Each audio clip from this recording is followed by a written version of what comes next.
It's the end of the world as we know it. It's the end of the world. So, the Tomorrow War. You thought I was dead? So did the president's enemies. I fell asleep twice. Though to be fair, my sleep schedule is pretty horrendous. Okay, no, but seriously, this movie is oddly unengaging. I never really at any one point as I was watching it really felt like I cared or was connected with anything that was really going on. The movie never actually managed to suck me in any capacity, which is why I fell asleep twice, because this movie is just that boring. Like, listen to this concept, listen to the selling point of this movie. So one day, a few years from now, in the middle of like a championship soccer game, a big portal opens up from the future and people come out and say, "We're from the future, we need your help. Mankind is on the verge of extinction. There's just not enough of us left to finish fighting this war against this alien threat. We need all of you to come to the future and finish this war for us so mankind doesn't die off." And I'm like, okay, that's an interesting premise. There's a lot of different angles you could take that in. Like, for example, the war is already over and these people that came to the past actually work for the aliens and they tried to recruit us to come into the future to become just more slave labor for the aliens. Or maybe the portal's just like a big meat grinder that the moment we step through we just die and then the aliens invade right now, not in the future.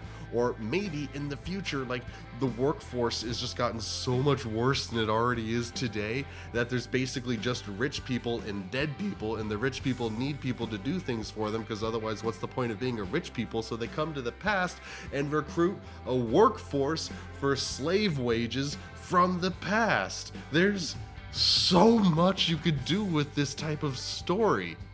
But what does the movie do? There's just a big war in the future against these crazy aliens and there's like 500,000 people left, so if people from the past don't come to the future to help out, everyone's gonna die and humanity's gonna be over.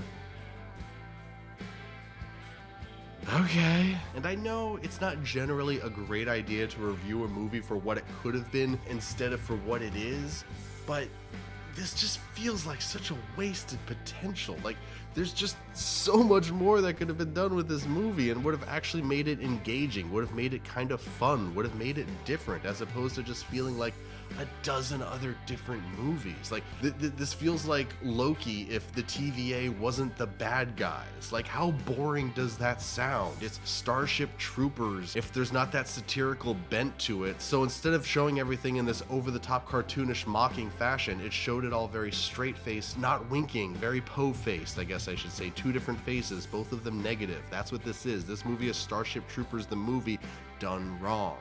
And I get it, you know, just because I wanted to tell that kind of story doesn't mean this movie needs to tell that kind of story. Like, what I want to see isn't necessarily on the fault of this movie here, but the fact that it uses this crazy concept of traveling to the past to recruit people to save the future to simply tell a story of a dad getting to know his daughter better while also getting closer to his own estranged father?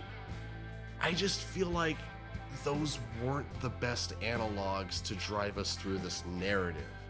Like, if I'm being real, that almost sounds like, you know, they had the concept and then they had to go and write characters to exist in the world that this concept takes place in and didn't really have characters to go with, so they just went with the first archetypes that popped into their mind. And, you know, it's unfortunate. Like, there's a lot of great actors in this movie who are putting in a lot of really good work. J.K. Simmons is always great. Ivan Strahovski. Thank you, I can never pronounce that correctly, is a delight. I loved her on Chuck. She's very good here. Betty Gilpin from The Hunt last year is also in this, also Glow, I should say, and she's in this movie. And she's great, but she's also kind of wasted, which is pretty lame. And Chris Pratt, like, you know, maybe he's a little overplayed, maybe his shtick's been done a little too much, but he is still a very charismatic man and a very good actor, and he's both very charismatic and very good in this movie. The script is dead as hell, but he manages to inject a few little laughs here and there into it, and manages to get those little bursts of life that kind of save. No, why am I even trying to thread the needle of being the devil's advocate right there? Like, it's not worth it. I've already admitted that I fell asleep twice. Like, no, I'm gonna stop. The point is, this movie just kind of doesn't work.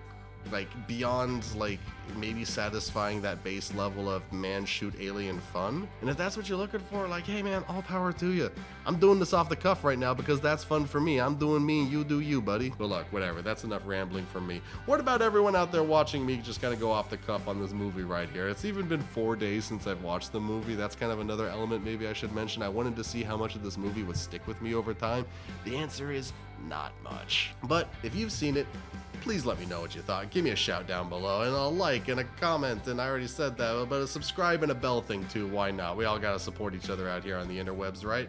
So let's talk about this movie, and in the future, let's talk about better movies, hopefully, because I'm Lindsay and I'm gonna biggity bounce.